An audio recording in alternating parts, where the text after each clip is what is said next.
What's up, Zoxaskun? We're back with some more Etheria Restart. Now, we're going to be getting into a character overview of the Thunderbolt Gray. Now, this is one of the first characters that you're going to be receiving in the game for free, but I promise you this character will carry you all the way through in-game, and maybe even further.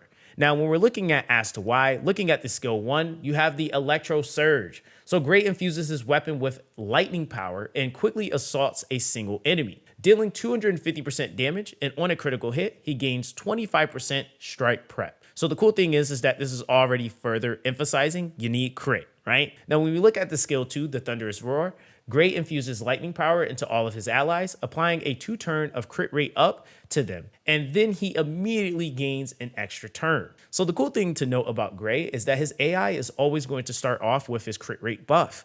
So this is actually going to be enabling him to get that off for your entire party, ensuring that you're scaling your damage, which then thus funnels into his skill 1 and also then into his skill 2 when he's ready, skill 3 when he's ready to use it. Now, when we look at his skill 3, the Lightning Speed, Gray pours thunderous power into his weapon, materializing into a Thunder Dragon and dealing 220% damage to all enemies. And on a critical hit, he deals an additional 120% damage and inflicts a 2-turn defense break. So very straightforward with what he does. AoE damage, defense break opens up so that he can deal more damage. You have the crit rate set up so that you're basically scaling that damage and having the chance to essentially double it. So with that, Gray just ends up being a very, very solid, easy go-to character for not only buffing, but also debuffing and making it to where you're lowering your gear requirements or stat value requirements, but also allowing you to further scale your damage. Now, as far as module recommendations, I would definitely say an easy go-to for making sure you're rotating your defense break and your crit rate up buff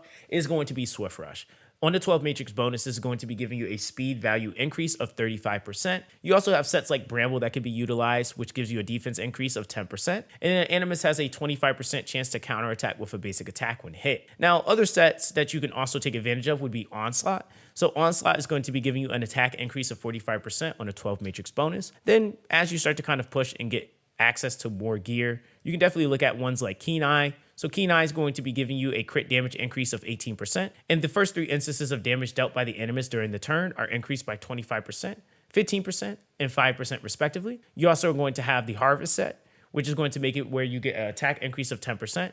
And when attacking, if the target's HP is above 50%, additionally ignore 30% of their defense. And you also are going to have the Fury set, which can also be utilized. And this is, again, if you're emphasizing more DPS, oriented natures and usage out of Gray, where you then will get a attack increase of 10%. And when this Animus lands a crit, the damage of that result of that segment is increased by an additional 12%. Now, of course, like I mentioned before, much later on, you can go for things like Swift Raid, which will basically make it to where you can get an additional amount of speed of 15% and then an attack increase of 20%. Now, of course, when we're looking at our main stats and substats that you can aim for, I'd definitely say some of the main ones you want are going to be attack percent. In the early game, it's definitely going to be crit damage and, of course, crit rate. But when you get to the point of having enough of those values, at least maintaining at least 70%, because keep in mind, he can make up 30% of it with his crit rate buff, you want to definitely make sure you go for effect accuracy, because this is going to be helping you ensure that you're landing your defense break more often, which is going to be a key point and factor in allowing your damage dealers that are more specialists in single target nuking to be able to do their job more effectively. So just kind of keep those things in mind. Now, as far as skill prioritization, I would definitely say the skill 3 would be starting this out with the first node increasing the additional damage multiplier to 120%. The second one will be increasing the damage multiplier to 220%. The third one will increase the chances of inflicting a defense break to 100%. The fourth one would be reducing the skill cooldown by 1 turn. Next would be the skill 1, which on the first node increases the damage multiplier to 230%. The second node will actually increase the strike prep boost effect to 15%. The third one will further increase the damage multiplier to 250%. And the final one will increase the strike prep boost effect to 25%. And then lastly, with the skill 2, which is kind of indifferent from a lot of other skills, but in the first node, it increases attack by 3%.